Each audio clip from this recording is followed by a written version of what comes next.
नमस्कार, मी डी.टी. आंबेगावे, मुख्य संपादक सत्य पोलीस टाइम्स।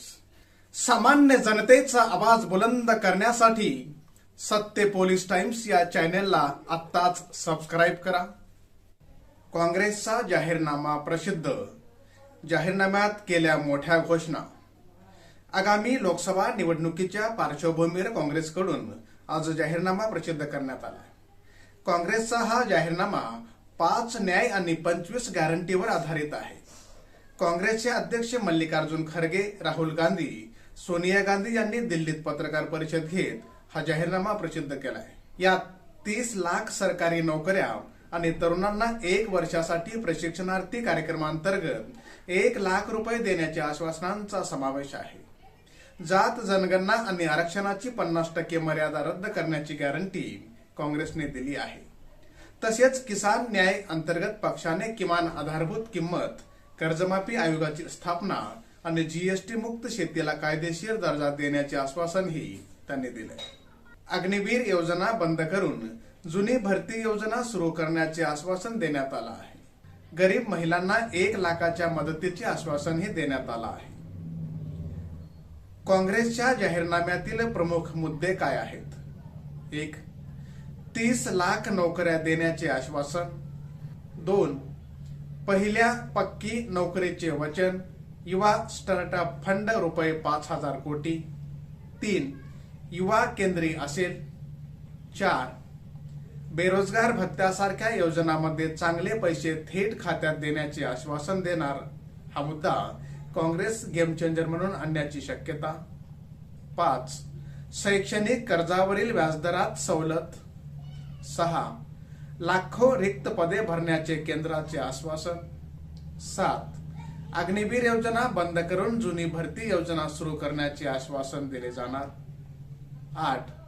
पेपरफुटी थांबवण्यासाठी कठोर शिक्षा आणि जगात यशस्वी मानले जाणारे तंत्र आणि रणनीती वापरण्याचे वचन। 9.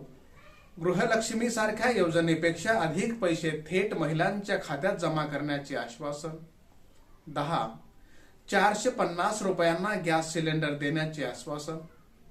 11. बस प्रवासात सवलत देण्याचे आश्वासन। 12. शेतकऱ्यांना थेट कर्जमाफी ऐवजी MSP हमी देण्याचे आश्वासन। 13. शेतकऱ्यांच्या उपकरणावरून जीएसटी काढण्याचे किंवा कमी करण्याचे आश्वासन। 14. महागाईपासून सुटका करण्यासाठी पावले उचलणार। 15. पेट्रोल आणि डिझेलचे दर कमी करण्याचे आश्वासन। 16. जात जनगणना आणि त्यांच्या संख्येवर आधारित आरक्षणाचे आश्वासन। 17. आरक्षणावरील 50% मर्यादा हटविण्यात येणार। 18. न्याय योजनेच्या धर्तीवर गरीब कुटुंबांना प्रतिवर्ष 72,000 रुपये प्रमाणे गरीब मजुरासाठी आणखी मोठी आकर्षक योजना आणण्याचे वचन। 19. पुरेसा अंदाजपत्रक देऊन मनरेगाची पुन्हा योग्य प्रकारे अंमलबजावणी करण्याचे आश्वासन। 20. रेल्वे भाडे कमी करण्याचे आश्वासन। 21. वृद्धांना सवलत काढून घेणे, डायनामिक फेअर सारख्या योजना बंद करणे। 22. रेल्वेचे खासगीकरण होऊ देणार नाही असे आश्वासन। 23. लघु उद्योगांना चालना देण्यासाठी त्यांचे कर्ज काही प्रमाणात माफ करून त्यांना परवडणाऱ्या दरात कर्ज देण्याचे आश्वासन। 24. देशभरात 8 कोटी हमी कार्ड वितरित करण्यासाठी 3 एप्रिल पासून घरोघरी जाऊन हमी अभियान सुरू केले। राहुल गांधी यांनी वायनाड येथून मोहिमेची सुरुवात केली। जाहीरनामा हिंदी, इंग्रजी तसेच प्रादेशिक भाषांमध्ये प्रसिद्ध केला जाईल आणि डिजिटल स्वरूपात उपलब्ध असेल असे काँग्रेसकडून सांगण्यात आलं आहे। सामान्य जनतेचा बुलंद आवाज, सत्य पोलीस टाइम्स।